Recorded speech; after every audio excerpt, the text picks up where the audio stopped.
Hello and welcome to another edition of AIDEM interactive session. Today we have with us Comrade Sitaram Yechury, General Secretary of the Communist Party of India, Marxist.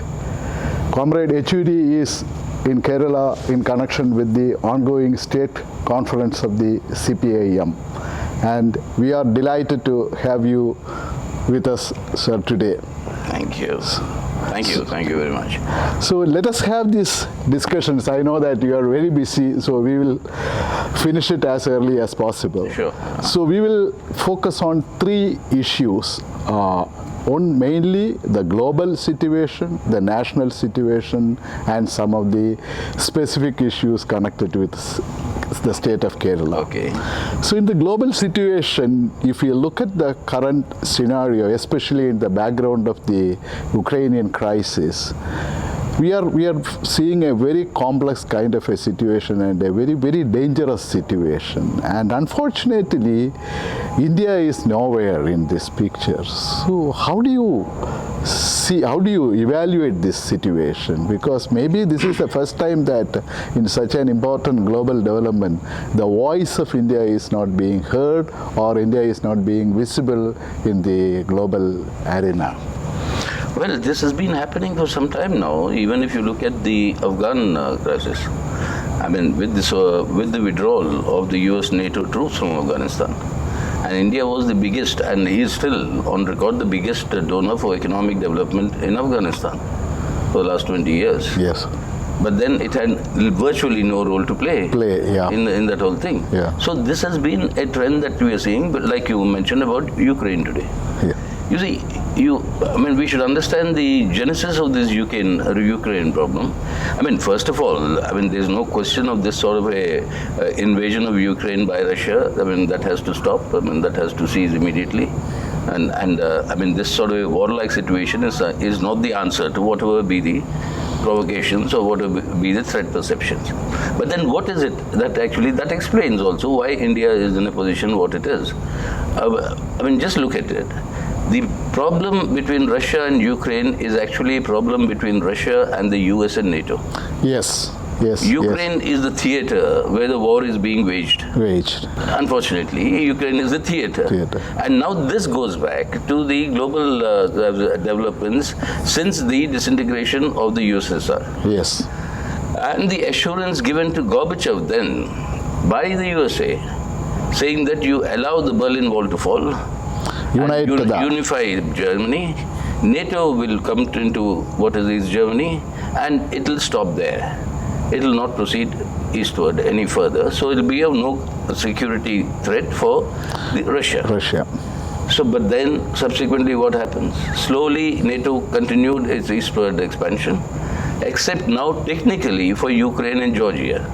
All the other countries are members of NATO. Now with 175,000 combat troops ready for action on the Russian borders, and now with the militarization of and the NATO installations in Ukraine, and remember, Hitler entered Soviet Union through Ukraine. Yes. That memory goes back to them. So to protect that, so claims Putin that this happened. But whatever be the perception, this is not the way in which it should be solved. But then the point is that why is India today in a position it is? Because India, particularly during the last 7 years, it began earlier, but particularly during the last 7 years, rapidly became what I would call a subordinate ally of US imperialism in the world. The hegemony that USA wants to strengthen globally, in that effort, India is seen as a junior partner of US. The moment the world perceives you as a US surrogate or a junior partner, joining the Quad here and with a very, very perceptible perception against whom it is aimed at, and joining all your joint military exercises with the USA and with other countries, and taking this sort of a position both in Afghanistan and in military and strategic terms. It's not only a question of military purchases and alliances. It is in strategic matters. Today, India is seen as a US appendage. Moment you see that, there's no role left. So we have lost our independent voice and our independent Standing. capacity for reacting to global situations. Absolutely, and we lost our international standing as an independent voice of rationale, of reason, and this is affecting also our relationship with all our neighbors. Yes, yes. All our relationship with all our neighborhood countries are in a kind of a downslide. And secondly, as you said, this Ukrainian crisis is a reflection of a kind of a change in the global security architecture, especially after the 1990s. And this is a kind of a fast-changing scenario. And in this scenario, what should be the role? I mean, what do you think that India should have taken? India's role should have been, I think, I'm not going back into an anachronistic and non-alignment or something like that. But in the present conditions, in the modern conditions, India's role should have been that of pursuing an independent foreign policy. By definition, foreign policy an extension of domestic policy. And pursuing a foreign policy independent that suits the interests of our country. Yes. Now we have, for decades, and very rightly so, always emphasized good neighborly relations as one of the fundamental principles. One of the core principles of our foreign policy. Now with that principle, with this sort of an approach of becoming a US subordinate, you have virtually forsaken that concept. India should have pursued an independent position, and that is when our prestige would have remained high in the international fora. And where each issue we take on the basis of the merits of what we consider is instead of becoming a vehicle for the US strategic interest. Exactly. Now, if today, in the post-COVID world, if US wants to strengthen his hegemony at the global scale, and it perceives China as a potential threat for that, why should India fall into that particular strategy? We have our problems with China. We have been having our problems with China for a long time. Yeah. And those are in the process. You have mechanisms through which we are discussing and we are trying to solve it. Even the recent Galwan, the Prime Minister is on record when he called all of us and briefed us saying that his government is committed to resolving this through diplomatic and military talks. Yeah. So we said we fully support you on that. We continue to do that. But in that situation, why should we be bracketed with USA? And that bracketing is what today reduced India into being a second ranking country without any voice of influence in the world. And you said that a foreign policy is a kind of an extension of the domestic policy. That brings me to the current national situation and and especially the assembly elections going on in the 4 states, and the most important of being the elections in Uttar Pradesh. So what is your first impression to share from after having this experience from Delhi? You see, I think the BJP is on the back foot. Now, what will happen eventually in the elections, that we'll have to see, because what they have succeeded in the last 7 years particularly, it's been going on since the past. Yes. But particularly in the last 7 years is sharpening a communal polarization to a very deep extent. Now that communal polarization and creating an overarching Hindutva identity. And that is why you see in this campaign, Prime Minister or the UP Chief Minister. I mean, today, before COVID, our economy was on a downslide. During COVID and after, now we are in a recession. Unemployment is rampant, and your price rise is killing whatever earnings people will have. Hunger, poverty, all this on the rise. And the COVID miseries that have been imposed, I don't think there's very few families that have not suffered some loss or the other. Yes. So, I mean, with all these problems that people are facing and people are suffering, there's not one word that is uttered to what the government is actually going to do to provide relief to the people. The entire election campaign. Entire election campaign. The discourse is 80%, 20%. Everybody knows what does it mean. The discourse is love jihad. The discourse is hijab. The discourse is Shamshan Ghat or Kabristan.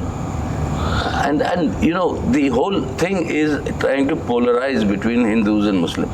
But don't you think that the indication so far from Uttar Pradesh is that this game of polarization between the Hindu and the Muslim is not working as it used to work earlier? Good, I'm glad. I'll be the happiest person. But then the point is, remember, they had 325 seats out of the 403. Yes. For them to be reduced to a minority, they'll have to lose more than about, I would say at least 150 seats. Yes. That extra cushion I'm taking because, it's their principle. They've made it into a mantra now, that anybody can win the election, but BJP will form the government. Yeah. That sort of thing. Yeah. So in order to prevent that margin will have to be much less. So if that is to be achieved, that's a tall order. So right now they are on the back foot, and I don't think they're getting the sort of support that they were hoping that they'll get from the people, like they got last time. But we'll have to know, as I said, wait and see, because there are various agencies involved. There's the Election Commission. There's the counting that has to be done. Yeah. There are the EVM machines. So question marks on everything. So many externalities are there. They're exactly externalities, so to speak. So we'll have to see what happens. And another important thing, in the national political scenario is that the emergence of a very powerful regional leaders. If you look at Andhra Pradesh, if you look at Telangana, Tamil Nadu, or even Maharashtra, and even UP and Bihar. So this, it is giving a kind of a very strong indication is that there is a possibility of an anti-BJP alliance or something is possible with these regional leaders, especially on some of the core principles, something like federalism, fiscal autonomy of the states, because these are all some of the issues completely undermined during the last 7 years. Even before the UPA regime also has undermined the federal principles. So how do you evaluate this issue? Regional parties have always played an important role. And particularly, if you go back, if you look at it from the decades of the post-emergency decade. Yeah, in the 80s, Andhra Pradesh, NDR coming up. So this is not a new phenomenon. You had NTR in Andhra Pradesh, Farooq Abdullah in Kashmir, Jyoti Basu in West Bengal. And you had Sharad Pawar in Maharashtra. And Biju Patnaik in Odisha. Yeah. So you had this sort of a scenario before. And if you recollect, they have an important role to play. And like you rightly said, during the last 7 years, what has been happening is the systematic assault on the 4 fundamental pillars of our constitution. Secular democracy, your federalism, your social justice, and most important, your economic sovereignty. Yes. The loot of the national assets, the privatization, etc. Now, every state has a very important public sector undertaking that provides jobs for lakhs of people. Not only that, it is a big economic asset. That is actually the life-sustaining, agency that keeps various backward areas in our countries alive. Like your Roorkelas, we have our FACT and all. FACT, now if you privatize all of that, and many of them will close as a result, just selling off the assets of the land, if that is the case, then each state suffers. No, fiscal federalism, each state is suffering already. That is this goods and services tax, GST. Compensation is not being given in time, and now it's supposed to end this year. No, that'll make it worse for the states. So all regional parties are being pushed into a conflict situation with the ruling party at center. That is there, one aspect. So in that sense, there'll be a greater resistance to the BJP at the center because of these policies.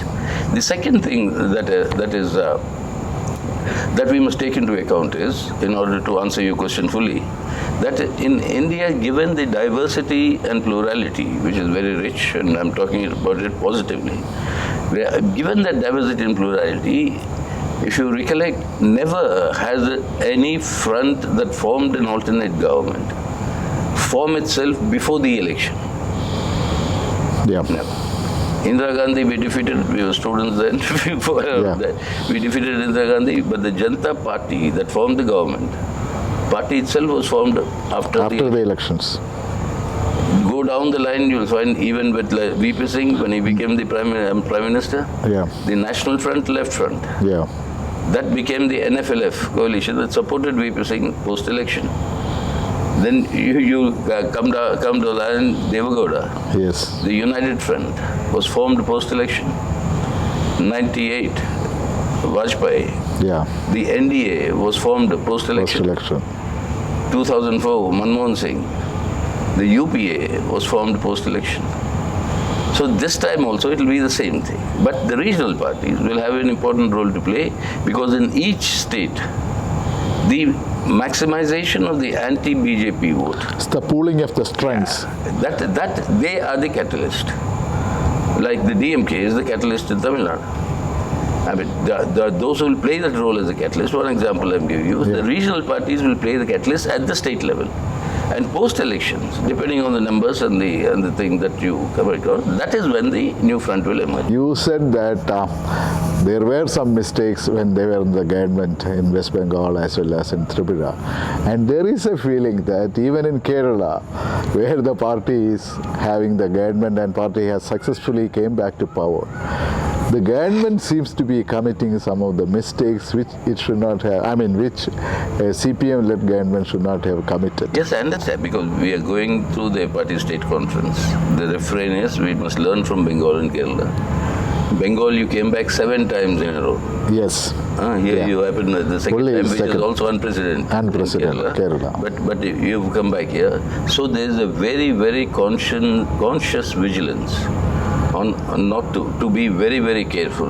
Not to commit such mistakes and learn from what happened in Bengal and Tripura. That is happening.